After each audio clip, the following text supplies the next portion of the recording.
Alright, so e-commerce business మనం start చేసే ముందు different types of e-commerce stores గురించి మనం తెలుసుకుందాం. నంబర్ 1 వచ్చేసి ప్రింట్ ఆన్ డిమాండ్ స్టోర్. ఇందులో ఇన్వెంటరీ మెయింటైన్ చేయాల్సిన అవసరం లేకుండా కస్టమైజ్ ప్రోడక్ట్స్ మనం సెల్ చేయొచ్చు అనమాట.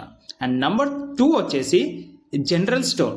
ఓకే, జనరల్ స్టోర్ అనగానే మనకి జనరల్ మార్కెట్ ఆర్ ఈ బయట ఉండే మార్కెట్లు గుర్తొస్తాయి, రైట్? సో ఇక్కడ డిఫరెంట్ కేటగిరీస్లో డిఫరెంట్ టైప్స్ ఆఫ్ ప్రోడక్ట్స్ని మనం సెల్ చేయవచ్చు అనమాట.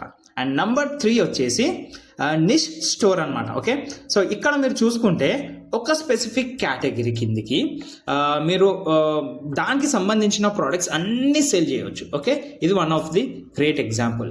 అండ్ లాస్ట్ వచ్చేసి నంబర్ 4 వన్ ప్రోడక్ట్ స్టోర్. ఇది నా favourite kind of business model guys, by building a personal brand around that product. So ఇక్కడ ఏం చేస్తామంటే ఒక సింగిల్ ప్రోడక్ట్ చుట్టూ కంప్లీట్ బిజినెస్ని బిల్డ్ చేసుకోవచ్చు అనమాట. ఈ పర్టికులర్ ఎగ్జాంపుల్లో మీరు చూసినట్లయితే ఇది ఒక సైకిల్కి లైట్ పెట్టే కేటగిరీ, ఇది బ్యాక్ సైడ్ సీట్ కిందికి. సో ఈ పర్టికులర్ కేటగిరీలో కూడా మనం ఒక విన్నింగ్ ప్రోడక్ట్ అనేది చూడవచ్చు. ఓకే, అండ్ ఇది యాజ్ ఎ సెట్ నా ఫేవరెట్ మోడల్.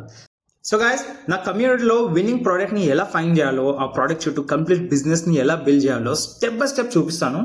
మీ ఓన్ ప్రోడక్ట్ బిజినెస్ స్టార్ట్ చేసి దాని నుంచి మనీ ఎర్న్ చేసే ప్రాసెస్ని నేర్చుకోవచ్చు కంప్లీట్లీ ఫ్రీగా.